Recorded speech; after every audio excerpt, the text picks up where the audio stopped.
Hello students, मैं JP Agnihotri. आज आपकी क्लास 11th के सेकंड यूनिट एटॉमिक स्ट्रक्चर का नेक्स्ट पार्ट बताने जा रहा हूं, जिसमें हम विभिन्न मॉडल्स आज बताए जाएंगे। इसमें पहला है जे थॉम्सन द्वारा प्रस्तुत किया गया थॉम्सन परमाणु मॉडल, जिसको बोलते हैं या उसको प्लम पुडिंग मॉडल भी बोलते हैं, रेजन मॉडल भी बोलते हैं। सेकंड फिर आपको रदरफोर्ड परमाणु मॉडल, जिसको हम प्रकीर्णन मॉडल भी कहते हैं या उसको सौर मॉडल भी कहा जाता है। और जो थर्ड है लास्ट में बोर का परमाणु मॉडल, जो लेटेस्ट या जो आधुनिक परमाणु मॉडल भी यानी मॉडर्न रूप से भी उसको प्रस्तुत किया गया है।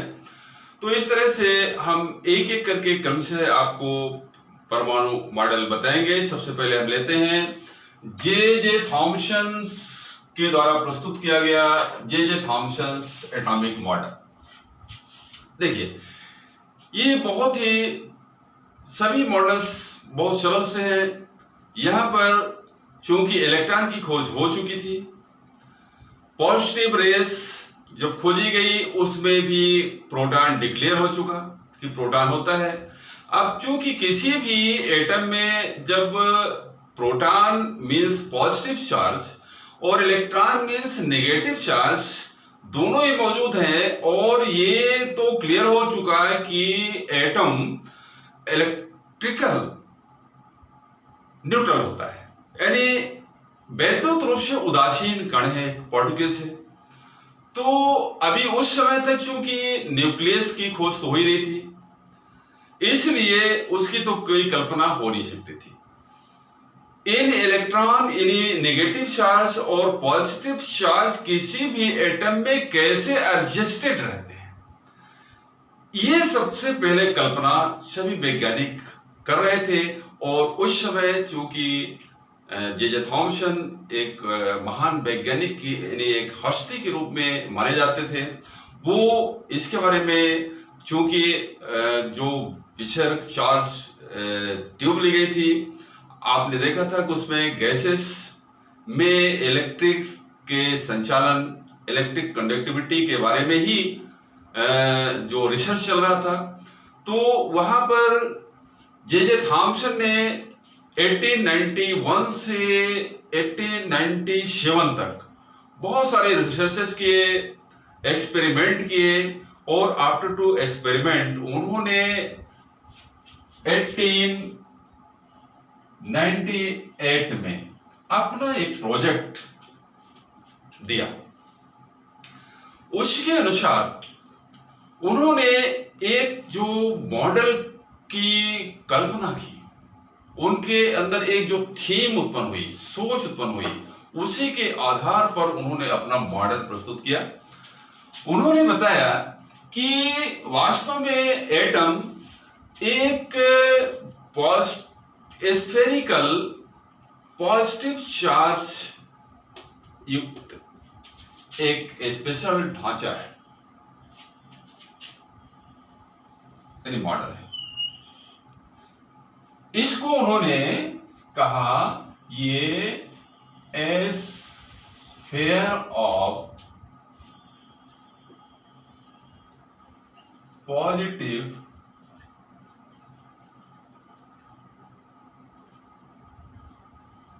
चार्ज, यानी धन आवेश युक्त एक गोला माना, स्फीयर ऑफ पॉजिटिव चार्ज उन्होंने कहा। मतलब कि एटम में संपूर्ण टोटल ऑफ पॉजिटिव चार्ज और sphere to rounding stage, sphere of positive charge. इस तरह से यहां पर, और इसमें जो इलेक्ट्रॉन होते हैं मतलब नेगेटिव चार्ज होता है। यहां पर नेगेटिव चार्ज इसमें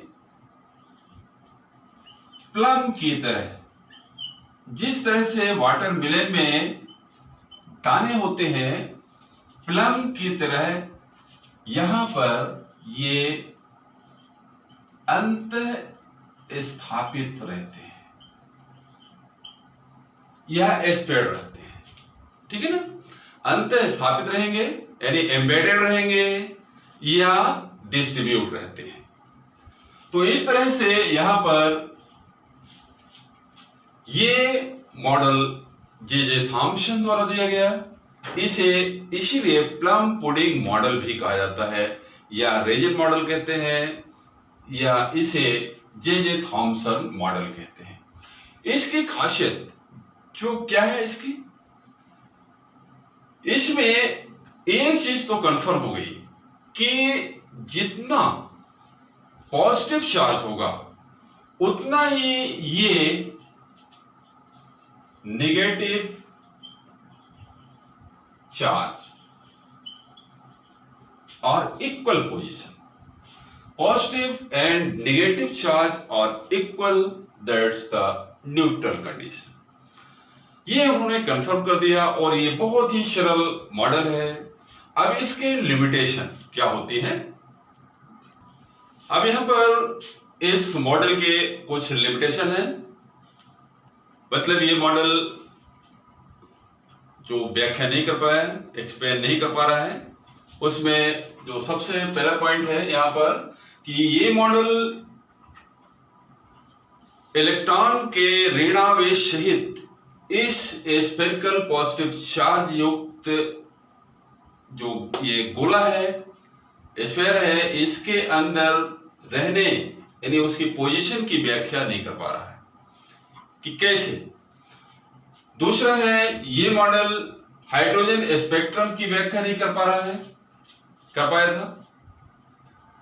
तीसरा ये मॉडल रदरफोर्ड के प्रकीर्णन प्रयोग, मतलब जो उन्होंने अल्फा कणों की बॉम्बार्डिंग करके अपना प्रकीर्णन प्रयोग प्रस्तुत किया था, उसकी व्याख्या नहीं कर पा रहा था। तो इस तरह से यहां पर इस मॉडल की जो ये लिमिटेशन है इसको आप नोट कर सकते हैं। अब यहां पर जो सेकंड मॉडल है एटॉमिक मॉडल में, ये रदरफोर्ड का एटॉमिक मॉडल, जिसे रदरफोर्ड ने 1911 सन 1911 में दिया था। ये एक्सपेरिमेंट स्कैटरिंग एक्सपेरिमेंट कहलाता है, यानी रदरफोर्ड का प्रकीर्णन प्रयोग। उन्होंने अपना प्रकीर्णन प्रयोग जो गोल्ड फाइल पे किया था, जिसमें रेडियम से प्राप्त अल्फा कण की बॉम्बार्डिंग की थी। उन्होंने सबसे पहले जो गोल्ड फाइल लिया था वो लगभग 0.00001 सेंटीमीटर मोटी थिक गोल्ड फाइल उन्होंने लिया था। उसको ये माना गया, इतनी ये थिन फाइल थी, इतनी पतली फाइल थी कि उन्होंने ऐसा माना कि इस फाइल जो ये फाइल पूरी बनी हुई है वो एक ही एटम के लेयर की है, मतलब उसकी लेयर में केवल एक एटम है, उसकी डबल या ट्रिपल लेयर नहीं है, ऐसा माना गया था। तो यहां पर उस आधार पर जो ये फिगर दिखाई दे रहा है, यहां पर ये जो राउंड शेप आपको पोजीशन दिख रही है, ये एक एटम मान करके किया गया है और यद्यपि वो फाइल थी। तो यहां पर अभी सिर्फ यहां पर जो शो किया जा रहा है केवल एक एटम को शो किया जा रहा है। यहां पर उन्होंने ये रेडियम जो ये सोर्स ऑफ अल्फा पार्टिकल्स था, रेडियम ले गया था। अल्फा जो पार्टिकल्स होता है वो हैवी पार्टिकल्स होता है, इसको अल्फा को 2He4+ भी माना जाता है, मतलब हीलियम नोविक माना जाता है। तो यहां पर ये अल्फा कणों की बॉम्बार्डिंग की गई उस फाइल में और उन्होंने देखा कि अधिकांशतः जो अल्फा पार्टिकल्स है वो सीधे स्ट्रेट लाइन में क्रॉस कर जाते हैं, सीधे क्रॉस कर जाते हैं। उनमें से कुछ अल्फा पार्टिकल्स एस्केटेड हो जाते हैं, मतलब विचलित हो जाते हैं,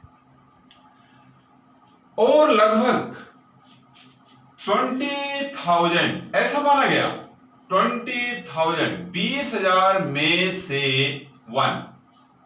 एक कण, एवरेज ऐसा माना गया, एक कण जिस मार्ग से जा रहा था वो टक्कर करके ये रिटर्न हो रहा था सेम पथ, उसी रास्ते पे वापस आ रहा था। ये उनका प्रकीर्णन प्रयोग था, एक्सपेरिमेंट था। अब इसका जो उन्होंने निष्कर्ष निकाला, इस प्रकीर्णन प्रयोग के आधार पर उनका जो निष्कर्ष है वो सबसे महत्वपूर्ण है, जिसके आधार पर उन्होंने मॉडल फिर प्रस्तुत किया था। अब रदरफोर्ड के जो प्रकीर्णन प्रयोग था उसके लॉस में उन्होंने जो कंक्लूजन निकाला या निष्कर्ष निकला या उसका आप रिजल्ट भी बोल सकते हैं, तो उन्होंने जो रिजल्ट निकाला उसके आधार पर उन्होंने बताया कि परमाणु का मैक्सिमम यानी अधिकांश भाग, most of the portion in an atom is hollow, मतलब खाली है, वैकेंट है, खाली भाग है, जिसमें से अधिकांशतः अल्फा कण आर पार निकल जाते हैं। दूसरा पॉइंट था maximum mass and plus charge, मतलब किसी भी एटम का लगभग मैक्सिमम यानी संपूर्ण, लगभग संपूर्ण आप बोल सकते हैं, total of mass, maximum mass of atom is centralised, मतलब केंद्र में स्थित होते हैं, निश्चित। तीसरा है nucleus is very small, nucleus नाभिक, किसी भी एटम का नाभिक बहुत छोटे साइज का होता है, उसका मान लगभग उस समय 10⁻13 सेंटीमीटर के एवरेज माना गया, जो कि बहुत ही सूक्ष्म है। एक एटम की तुलना में न्यूक्लियस बहुत ही छोटा होता है, ये सॉलिड है, ठोस और दृढ़ है, इसीलिए अल्फा कण जो उन्होंने प्रकीर्णन प्रयोग किया था, तो वहां पर जो अल्फा कण न्यूक्लियस से टकराए, क्योंकि एवरेज आपने देखा कि 20,000 यानी 20,000 में से एक कण, और तो आर पार निकल गए या स्कैटरिंग कर गए, उनमें से लगभग 20,000 में से एक ही कण जिस पथ से जा रहा था सेम पथ से बैक हो गया।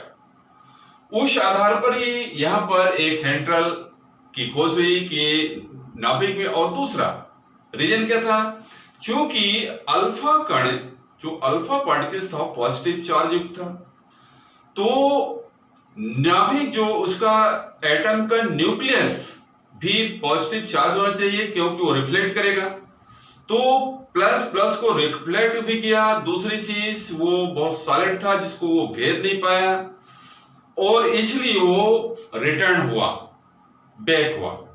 इस तरह से जो इन कंक्लूजन के आधार पर उन्होंने एक मॉडल जो बनाया, उसमें सीधे सीधे उन्होंने बनाया कि ये एक राउंड शेप है, गोलाकार है, इसमें एक एटम की तुलना में सेंटर में बहुत छोटा सा सॉलिड एंड रिजिड पार्ट है, इसमें संपूर्ण पॉजिटिव चार्ज है और संपूर्ण इसका मास है, मैक्सिमम मास यहां पर, और इलेक्ट्रॉन इस न्यूक्लियस के बाहर है।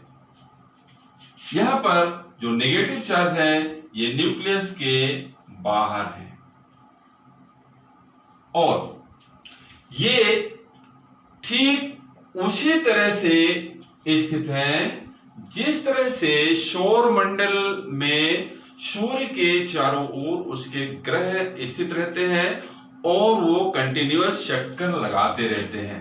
तो यहां पर इनको भी ऐसा माना गया कि न्यूक्लियस के चारों ओर इलेक्ट्रॉन चक्कर लगाते रहते हैं, इसीलिए इसको रदरफोर्ड के मॉडल को सौर मॉडल भी कहा जाता है। अब इसमें कुछ लिमिटेशन भी थे, कमियां थी, वो हम आपको आगे बता रहे हैं। यहाँ पर ये जो लिमिटेशन है, ये 3 लिमिटेशन इसमें भी है, मतलब ये स्टेबिलिटी ऑफ एन एटम, परमाणु के स्थायित्व की ये व्याख्या नहीं कर पाया, पहली बात। दूसरी बात, इसमें ये विपरीत स्पेक्ट्रम की व्याख्या नहीं कर पाया, और तीसरी, इसमें इलेक्ट्रॉन किस तरह से ये स्टेबल है उसकी व्याख्या यहाँ पर नहीं कर पाया। अब यहाँ पर चूंकि इसमें जो उन्होंने बताया था एक चीज, क्यों ऐसा, ये 3rd पॉइंट में आप देख लें कि इस मॉडल को बाद में कैंसिल किया गया, क्यों किया गया, इन दोषों के आधार पर रदरफोर्ड ने जो बताया था कि यहां पर नाभिक जो न्यूक्लियस है, न्यूक्लियस ये पॉजिटिव चार्ज युक्त एक पॉइंट है।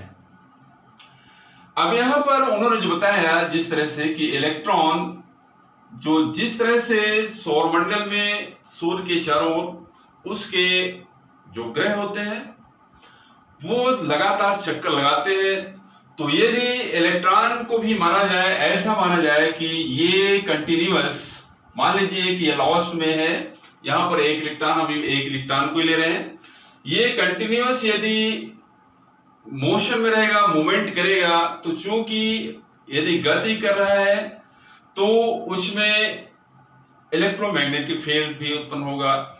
यहां पर ये एनर्जी वेस्ट होगी, क्योंकि यदि वर्क है तो विदाउट एनर्जी हो नहीं सकती है, तो एनर्जी धीरे धीरे इसकी लेस होगी और इसका जो पथ होगा वो छोटा होता जाएगा।